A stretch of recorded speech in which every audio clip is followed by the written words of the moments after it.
Henry Thompson sat in a corner booth of the bustling diner, his weathered hands wrapped around a cooling cup of coffee. The faint clatter of dishes and murmured conversations filled the air, but a tense silence settled around him like a cloak. Eyes darted in his direction, lingering longer than polite curiosity would permit. Most of the patrons, predominantly white, quickly averted their gaze when caught staring. A few exchanged whispered remarks, their disapproving glances brushing over his modest jacket and old veteran's cap like silent accusations. The ticking clock on the wall seemed louder than it should have been, each second hammering against Henry's nerves. He tried to focus on the hum of the room, but his thoughts drifted back to battles fought on foreign soil, where life and death hung by a thread, and at home, where dignity was a war waged daily. He clenched his jaw, reminding himself to breathe, to stay calm. This wasn't the first time he'd faced unwelcome stares, and it wouldn't be the last. The door swung open with a sharp chime, cutting through the low din of the diner. Henry's eyes flicked to the entrance, his breath catching in anticipation. But it wasn't the person he was waiting for. Instead, two police officers stepped in, their polished boots thudding against the worn tiles. They paused just inside the door, scanning the room. Henry could feel their gazes land on him, lingering like a shadow he couldn't shake. The taller officer, Daniels, nudged his partner Carter with a sly grin. "An old black man doing in a place like this," Daniels muttered, his voice low but not low enough. "Doesn't fit the picture, does it?" Carter chuckled, shaking his head. Maybe he's lost, or maybe he's trying to make some kind of statement. Their words carried across the room, sharp and deliberate, the kind of commentary meant to wound without consequence. Henry felt the weight of every patron's gaze shift toward him, the air in the diner growing heavier with each passing second. His grip on the coffee cup tightened, but he kept his eyes on the table, forcing his breathing to steady. The officers exchanged a knowing glance before making their way toward him, their boots pounding out a deliberate rhythm. The younger officer, Daniels, reached his table first, leaning down with an exaggerated smile that didn't reach his eyes. "Are you doing here, old man?" Daniels asked, his voice sharp and grating. "Don't see many like you around here." Henry lifted his gaze slowly, meeting Daniels' eyes with a calm steadiness. "I'm waiting for my son," he said evenly, his voice low but firm. Carter leaned closer, his tone mockingly condescending. "Your son? Didn't know dishwashers could afford to have kids living in neighborhoods like this." A murmur rippled through the diner, but no one intervened.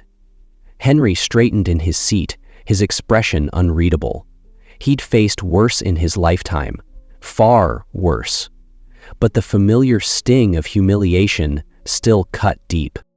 "Let me see your ID," Daniels demanded, his voice louder now, clearly meant to draw the attention of the room.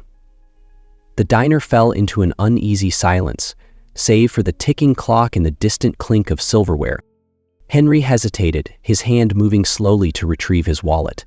The room seemed to hold its breath as he handed over his veteran ID, the plastic card trembling slightly in his grip.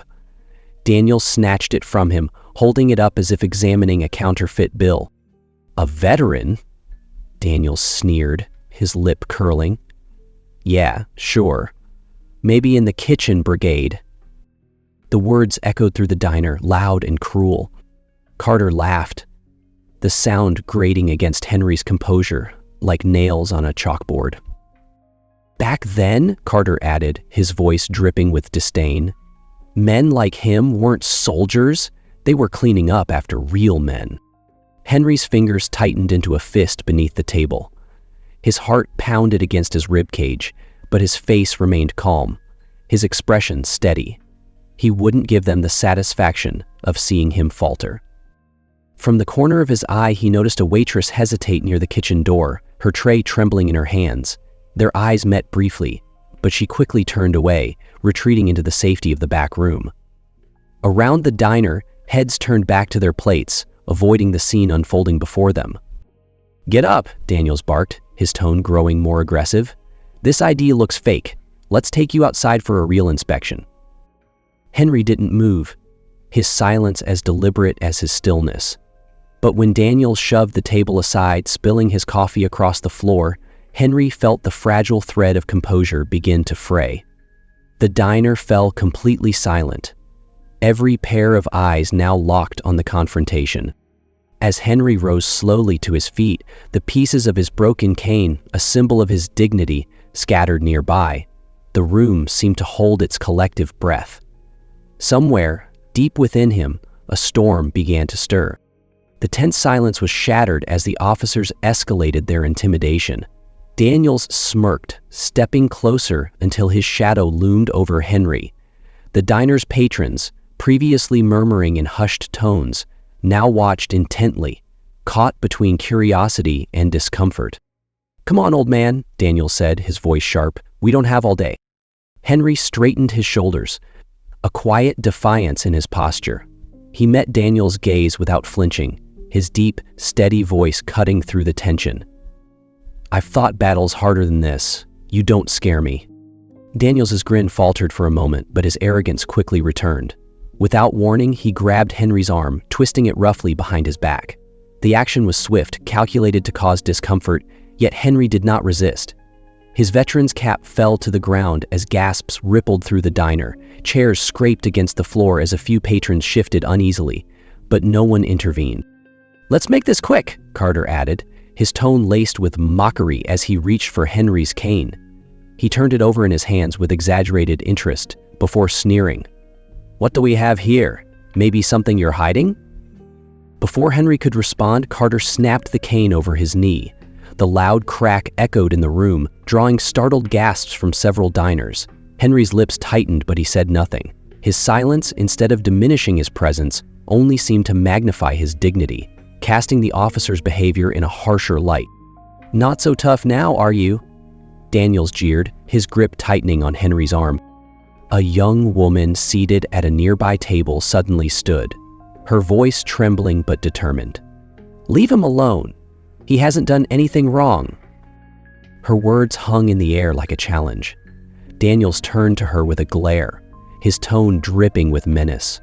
"Unless you want to join him, I suggest you sit down and mind your business." The woman hesitated, her courage flickering under his harsh stare. She sat back down, but her defiance had stirred something in the room. Several patrons began whispering, some raising their phones to discreetly record the scene.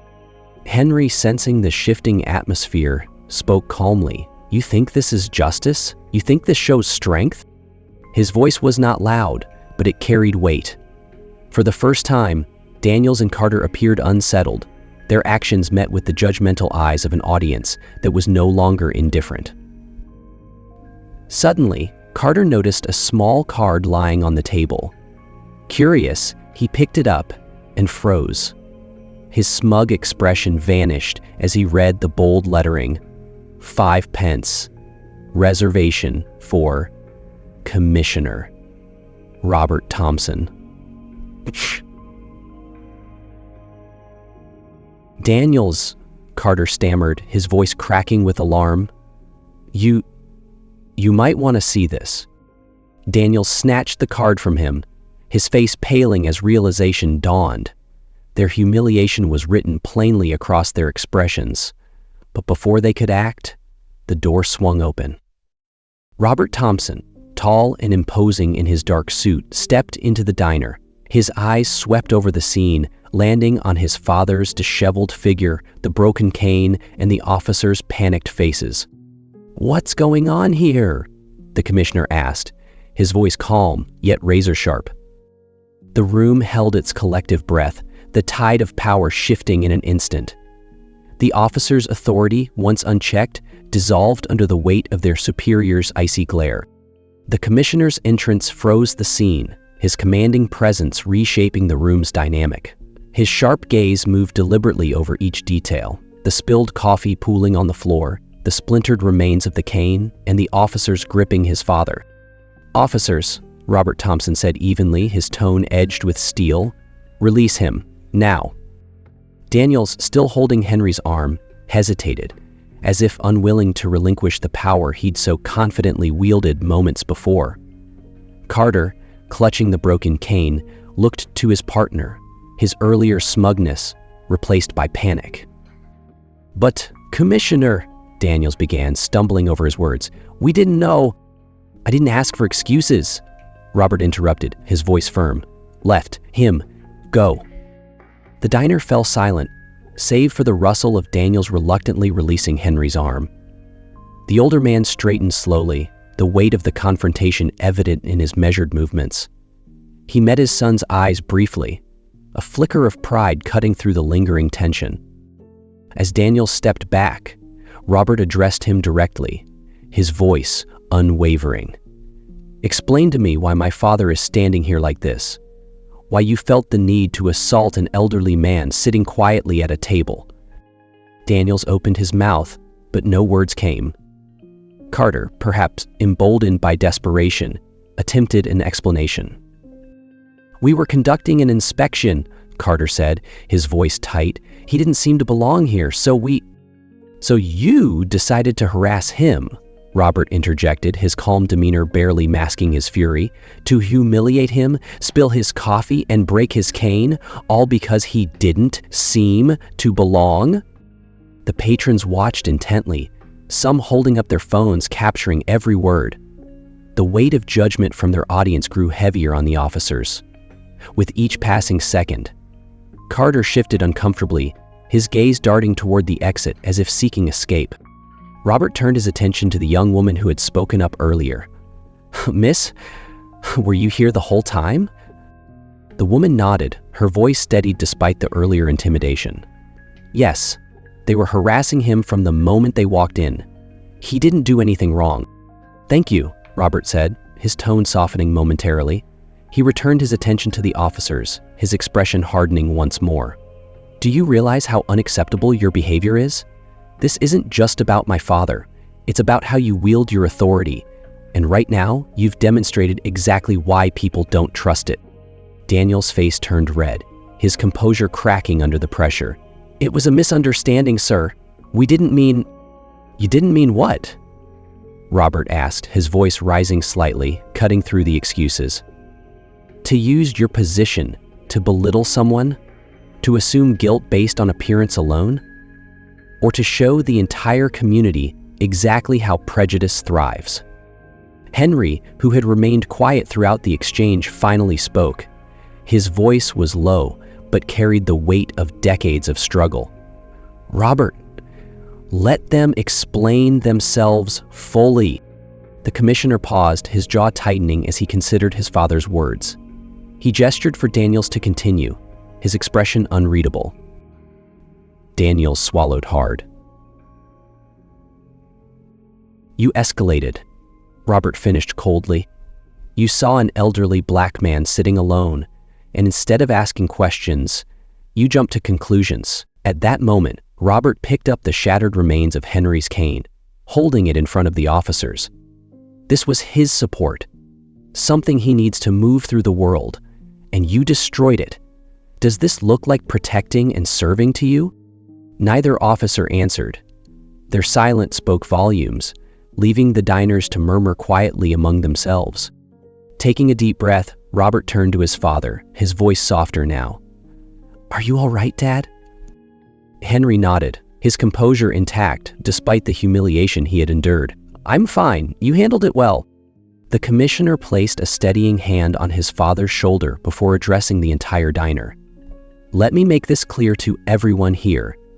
No one, no matter their race, age, or background, deserves to be treated this way.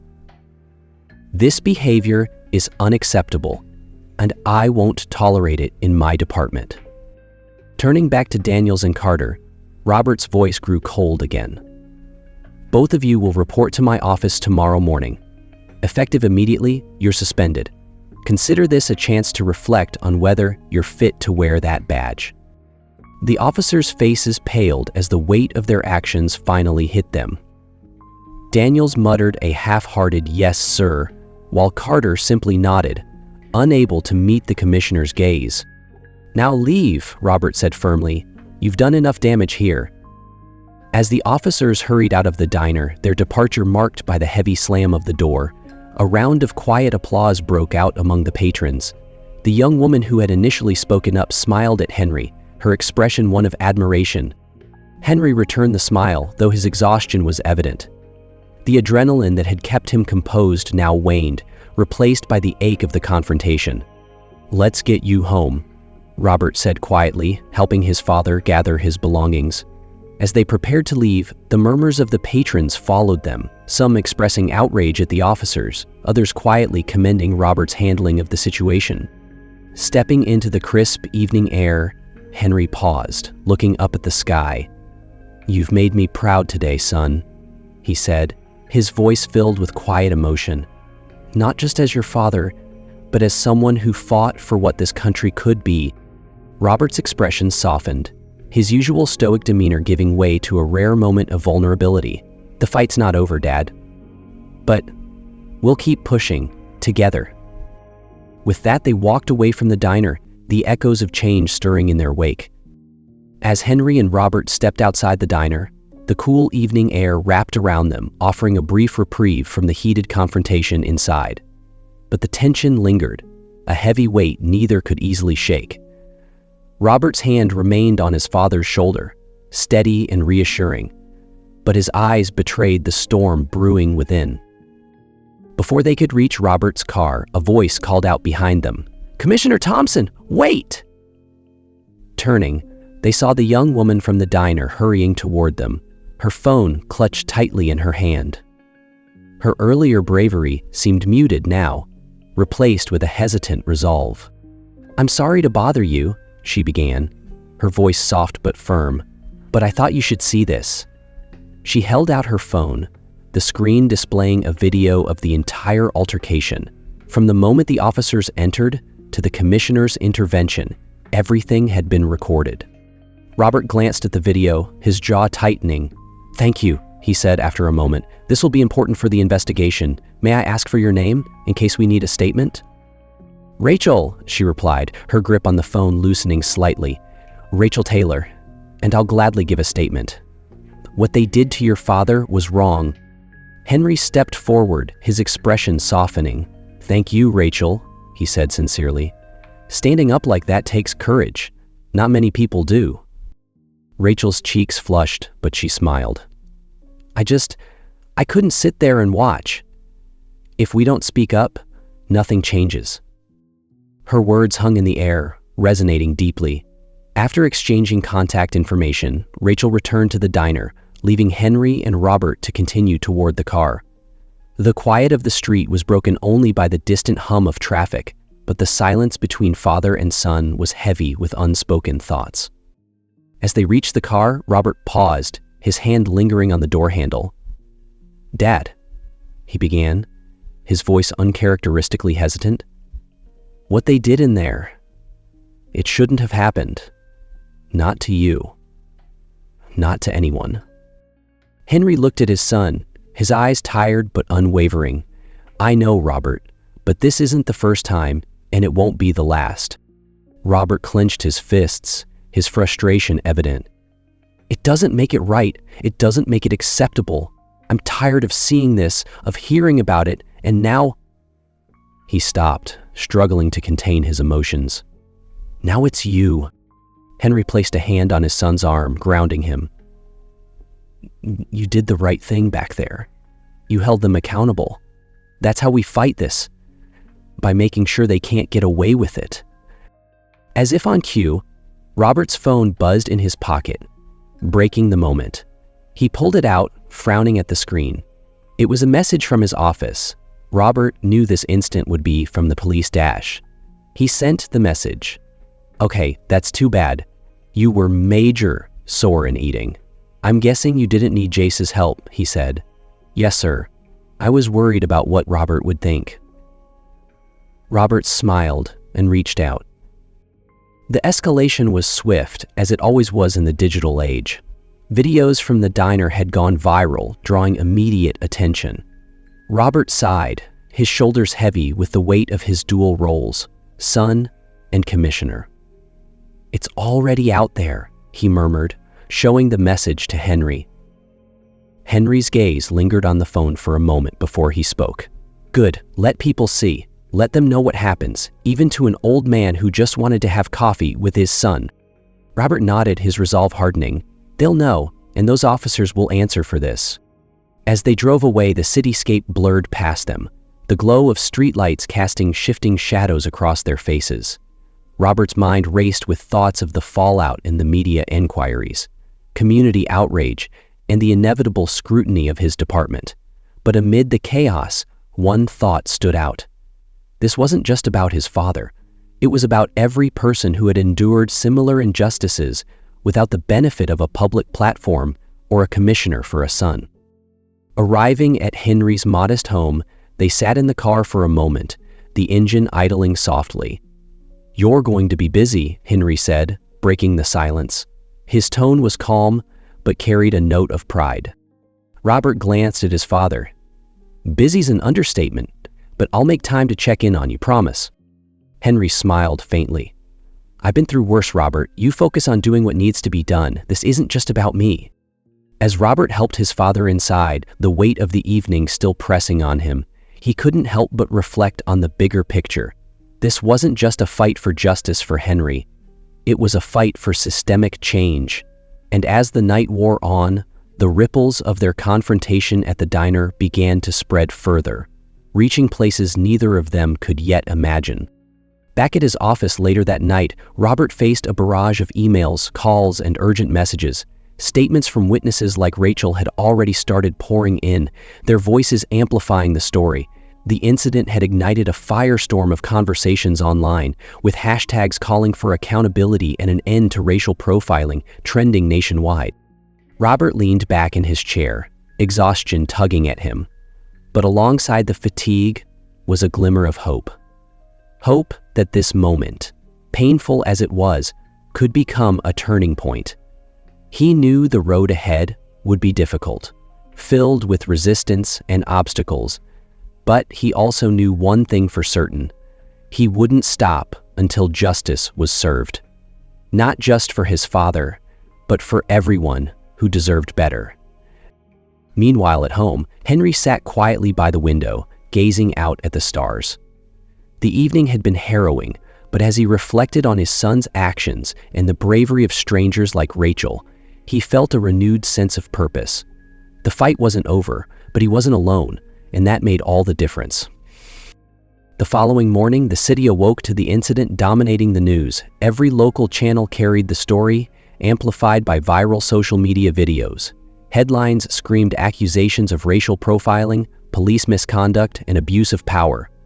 The footage of Henry Thompson, a respected veteran, being harassed in a diner by two officers contrasted sharply with his dignified composure. But it wasn't just the story. It was the image of Robert Thompson, the city's police commissioner, stepping in to confront his own men that struck a chord nationwide. By mid-morning, Robert's office was inundated. Calls from journalists, community leaders, and city officials poured in, each demanding a statement. The commissioner knew he couldn't delay addressing the situation. His decision to suspend officers Daniels and Carter had already sparked debate within the department, with some supporting his firm stance and others whispering about loyalty. But Robert wasn't swayed. The gravity of the incident required decisive action. In the late afternoon, Robert stepped into the briefing room at the precinct, where a press conference had been hastily organized. The room buzzed with anticipation, cameras flashing as he approached the podium. Flanking him were representatives from the department's Internal Affairs Division and the mayor's office, signaling the weight of what was to come. He began with a calm but resolute voice, his words cutting through the hum of the room. "Good afternoon. As many of you know, last night an incident occurred involving two officers under my command. This incident, recorded by multiple witnesses, demonstrates conduct that is unacceptable in any department sworn to protect and serve." Pausing to let his words sink in, Robert glanced at the gathered reporters. Their pens hovered, waiting for the next revelation. The actions of officers Daniels and Carter against my father, Henry Thompson, a veteran and a citizen who did nothing wrong, were not only unprofessional, but deeply troubling. Their behavior represents a breach of the trust placed in us by the community. The air in the room grew heavy as he continued. Effective immediately, both officers have been placed on administrative leave pending the outcome of a full investigation. Furthermore, I have requested that their conduct be reviewed for potential termination and that they undergo mandatory prejudice and de-escalation training." The reporters erupted with questions, their voices overlapping in a chaotic flurry. "Commissioner, was this personal because the victim was your father? How do you address accusations of systemic racism in your department? Do you believe the officer's actions reflect a larger issue within law enforcement?" Robert raised a hand, his calm demeanor commanding silence. "Let me be clear, this is not about my father alone. While his connection to me brings this incident into sharper focus, the reality is that misconduct like this, regardless of the victim, is unacceptable. As commissioner, my duty is to ensure accountability at every level. No one is above the law, including the men and women who enforce it." The tension in the room shifted. Some reporters nodded in approval. Others scribbled furiously, eager to frame the story. But the commissioner wasn't finished. "This department is not perfect," he admitted, his voice softer now, but still firm. "We have work to do. And moments like this remind us that we must do better, not just in responding to incidents, but in preventing them. This investigation will be thorough, transparent, and a step toward ensuring that such behavior is eradicated from our ranks." The conference ended with Robert stepping away from the podium, ignoring further shouted questions. The story was out now, and it was up to the public to interpret his actions. Meanwhile, Henry sat at home, watching the press conference on his modest television. A mixture of pride and sadness flickered in his eyes. He admired his son's integrity, but felt the weight of knowing that, even in his twilight years, he remained a symbol of the struggles Black Americans continued to face. Later that evening, the climax of the story reached its peak when Robert received a call from the mayor. "Commissioner Thompson," the mayor began, his tone cautious yet supportive. "I've been following the developments. You're walking a fine line, but I believe you've handled this well. However, you should know there's backlash coming from some corners of the department." Robert sighed. "I expected as much. Change doesn't come without resistance." "That's true," the mayor replied, "but you've also galvanized the community. Civic leaders are rallying behind you, and several veterans groups have already issued statements of support for Mr. Thompson. This could be a turning point, not just for the department, but for the city." The commissioner hung up, his mind racing. He knew the days ahead would be difficult, with internal resistance and external scrutiny colliding. But for now, he allowed himself a moment of relief. Progress, however small, had been made. At the same time, Henry received an unexpected visitor, Rachel, the young woman from the diner. She brought with her a printed copy of an article from a prominent news outlet. The headline read, "Veterans' Dignity Shines Amid Police Misconduct, a Call for Accountability." The photo accompanying the piece was of Henry, standing tall despite the officer's aggression. "I thought you might want to see this," Rachel said, her voice warm. "People are listening." Henry smiled faintly, his fingers brushing over the image. "It's a start," he murmured, "but the work isn't over." As the night deepened, the city buzzed with conversation about the incident, the video, and the commissioner's bold stance. But in the quiet of Henry's home, father and son sat together, reflecting on the battle fought that day and the ones still to come. The tide was turning, and they both knew that this moment was more than just a personal victory. It was the beginning of something much larger. The turning point began to take shape the following day, when Robert Thompson convened a meeting with senior officers in his department. The press conference had sparked citywide discussions, and now the commissioner needed to address the internal fallout. As he entered the precinct's briefing room, the tension was palpable. The officers, a mix of seasoned veterans and younger recruits, sat in silence, their eyes tracking Robert as he approached the podium. He began without preamble. "Yesterday's incident involving Officers Daniels and Carter has brought shame to this department and called into question the integrity of our institution. This is not just about their actions. It's about the culture we tolerate, and that stops now." The room remained silent, but Robert could feel the resistance in some of the stares directed at him. He continued, his tone firm. Change is uncomfortable, but it's necessary. We serve this community, all of it. If anyone here believes they can act without accountability, this is your wake-up call." His words hung heavy in the air, but before he could continue, a hand shot up. It was Lieutenant Harris, a respected figure within the department, known for his sharp mind and outspoken nature.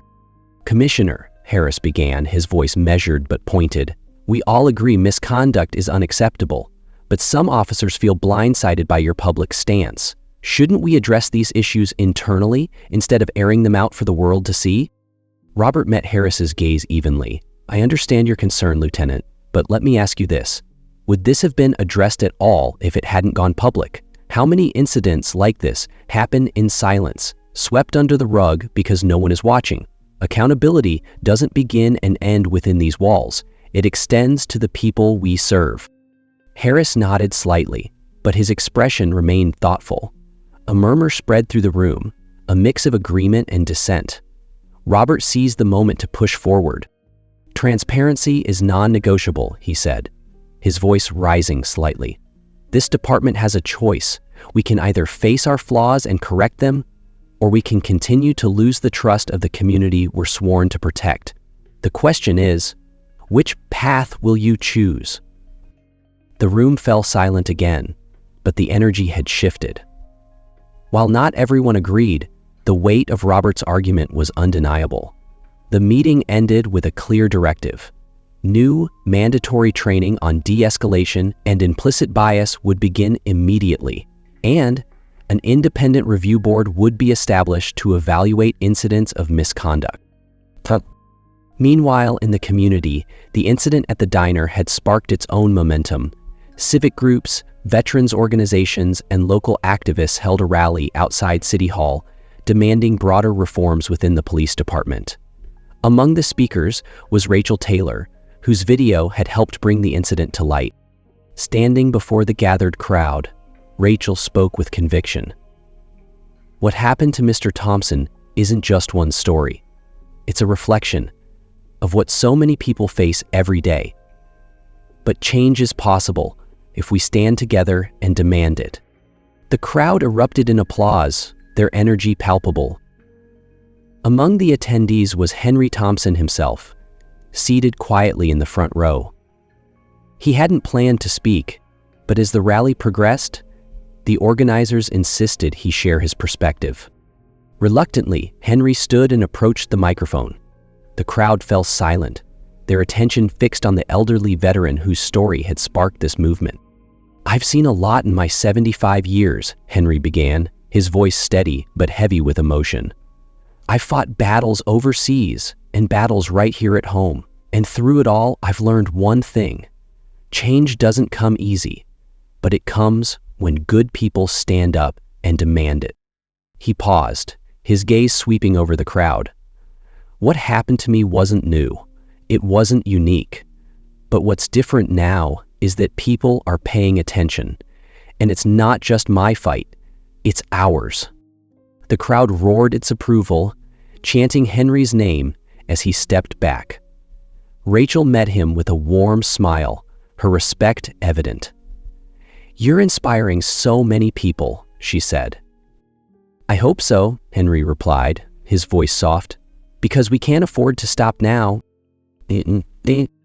Back at the precinct, the shift in momentum was becoming clear. Officers who had initially resisted the commissioner's stance now began to see the necessity of change.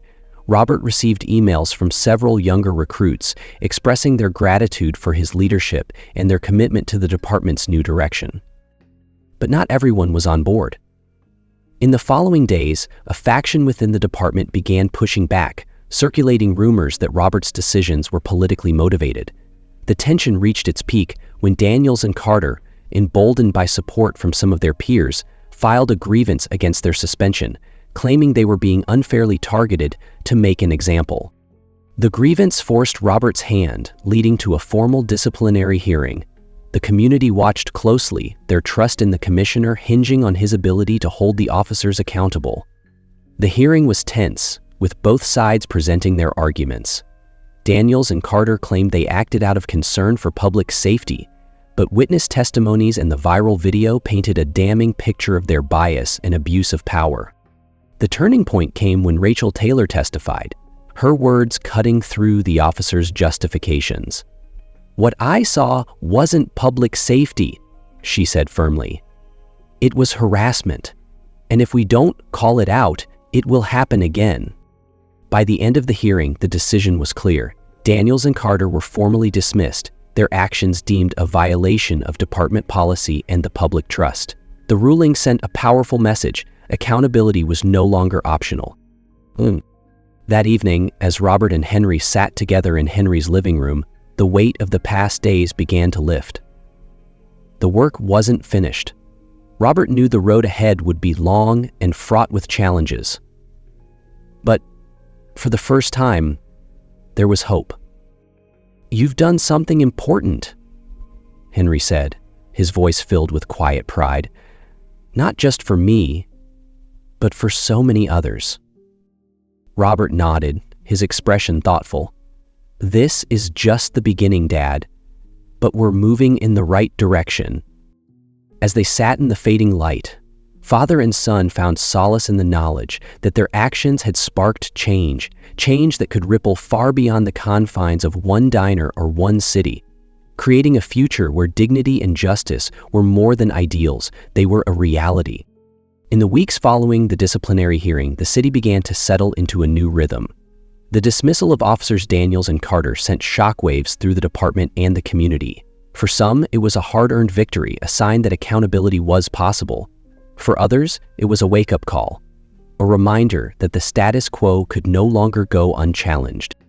At the police precinct, Commissioner Robert Thompson implemented sweeping reforms. The newly established Independent Review Board, composed of community leaders, legal experts, and former law enforcement officers, began its work. Their mandate was clear: to evaluate misconduct claims transparently and ensure that justice was served. Mandatory prejudice and de-escalation training also rolled out across the department. The sessions, led by external experts, were met with mixed reactions. Some officers embraced the opportunity to grow, recognizing the importance of rebuilding trust with the community. Others resisted, their discomfort a reflection of the deeply ingrained biases they were being asked to confront. Through it all, Robert maintained a steady hand. He held meetings with his officers, listened to their concerns, and addressed resistance with patience but unwavering firmness. His message was consistent. The department's purpose was to serve and protect all citizens, not to perpetuate inequality or abuse power. Slowly but surely, the atmosphere within the precinct began to shift. Beyond the precinct walls, the community remained energized. The rally outside City Hall had sparked a broader movement, with residents coming together to demand more equitable treatment and better representation in city governance. Civic groups launched initiatives to support marginalized communities, while local businesses pledged to uphold anti-discrimination policies. Henry Thompson found himself at the center of this momentum, an unwitting symbol of resilience and change. Though he had never sought the spotlight, he embraced the opportunity to speak at community forums and veterans events, sharing his story and advocating for unity. At one such event, a young boy approached him, clutching a small notebook. "Mr. Thompson," the boy said shyly, "I want to be like you when I grow up. My dad says you're really brave." Henry crouched down, his weathered face breaking into a warm smile. "Thank you, son. But remember, bravery isn't about being unafraid. It's about standing up even when you are. And you've got that in you already." Moments like these reminded Henry why the fight was worth it. He wasn't just standing up for himself, but paving the way for a better future. Meanwhile, Rachel Taylor's video continued to gain traction online, sparking discussions far beyond the city's borders. News outlets picked up the story, framing it as a pivotal moment in the ongoing struggle for racial justice. Rachel used the platform to advocate for systemic change, becoming a leading voice in the movement. At a televised panel discussion, Rachel reflected on the incident. "What happened to Mr. Thompson was heartbreaking, but it also showed us what's possible when we speak up. Change doesn't come from silence, It comes from courage, from holding people accountable, and from standing together. Her words resonated deeply, inspiring others to share their own stories of discrimination and injustice. The ripple effects were undeniable. At home, Henry and Robert often found themselves reflecting on the whirlwind of events. One evening, as they sat on Henry's porch watching the sunset, their conversation turned to the future. "You've started something big," Henry said, his voice filled with quiet pride. "It's not just about what happened to me anymore. It's about all the people who've been through the same thing but didn't have a voice." Robert nodded thoughtfully.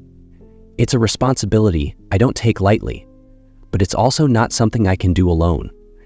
Change takes everyone, leaders, communities, and individuals willing to push forward, even when it's hard."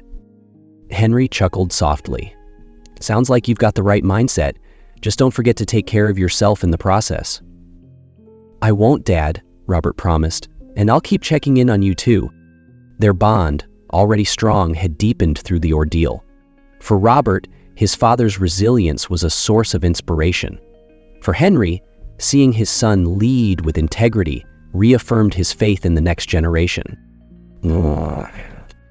As weeks turned into months, the city began to feel the effects of the changes sparked by the incident. The Independent Review Board released its first report, highlighting improvements in transparency and reductions in complaints of officer misconduct. Community-police relations, while far from perfect, showed signs of healing. At the same time, Henry continued to advocate for veterans and marginalized communities, his voice a beacon of hope for those seeking justice. Rachel's advocacy efforts expanded, her message reaching audiences across the country. And Robert, steadfast in his role, remained committed to creating a police department the city could trust. One afternoon, as Robert was leaving his office, he received a call from Henry.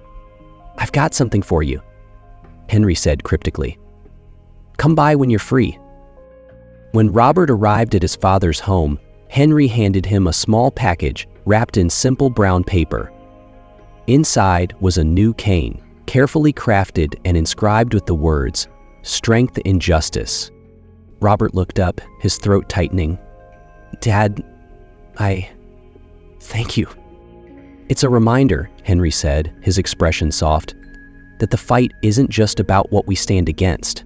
It's about what we stand for." As Robert drove home that evening, the cane resting beside him, he felt a renewed sense of purpose. The road ahead would be long, but the foundation had been laid. Together, he and his community were building something better. Step by step, action by action, day by day, and that, he thought, was worth everything. The months that followed the incident at the diner were marked by quiet but profound transformations. In the city, the changes sparked by Henry's story rippled outward, touching lives in ways both visible and unseen. For many, it was a moment of reckoning, a chance to confront uncomfortable truths about prejudice, power, and the responsibilities we all share in building a more just society. At the police department, the reforms Robert Thompson introduced began to take root. While not everyone embraced the changes immediately, the culture of silence and impunity started to erode.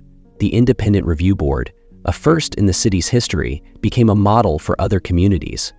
Officers who once felt powerless to challenge misconduct found themselves emboldened, their voices no longer silenced by fear of retaliation. Yet progress did not come without resistance. Some within the department quietly resigned, unwilling to adapt to the new expectations. Others, however, found their perspectives shifting. One officer, a younger recruit named Angela Flores, later reflected during a community forum, "I didn't join the force to perpetuate harm. Watching Commissioner Thompson hold us accountable reminded me why I chose this job, to protect and serve everyone, not just those who look like me." For Henry Thompson, life settled into a new rhythm. The spotlight gradually dimmed, but his impact endured. Veterans organizations reached out to honor his service and his courage in speaking out. Invitations to speak at schools, community centers, and public forums filled his calendar, though he remained humble, often deflecting the attention to the larger cause. One such event, held at a local high school, brought Henry face to face with a new generation of changemakers. Standing before a sea of young faces, he spoke of his journey, the battles he had fought on foreign soil, and the quieter, more insidious battles he faced at home. Every generation has its struggles, he said, his voice steady but filled with emotion. But what matters is how you face them. Courage isn't the absence of fear, it's standing up in spite of it. And when you do, you inspire others to do the same. After his speech, a group of students approached him, their eyes shining with admiration. One of them, a young black boy named Jamal, handed Henry a drawing he'd made, a simple but heartfelt image of Henry standing tall, his veteran's cap perched proudly on his head. "This is for you," Jamal said, "because you're my hero?" Henry accepted the drawing with a smile, his voice catching slightly as he replied, "Thank you, son, but don't forget, you can be a hero too." Meanwhile, Rachel Taylor continued to grow as an advocate. The video she had taken that day at the diner became a cornerstone of her activism, a reminder of the power of speaking up.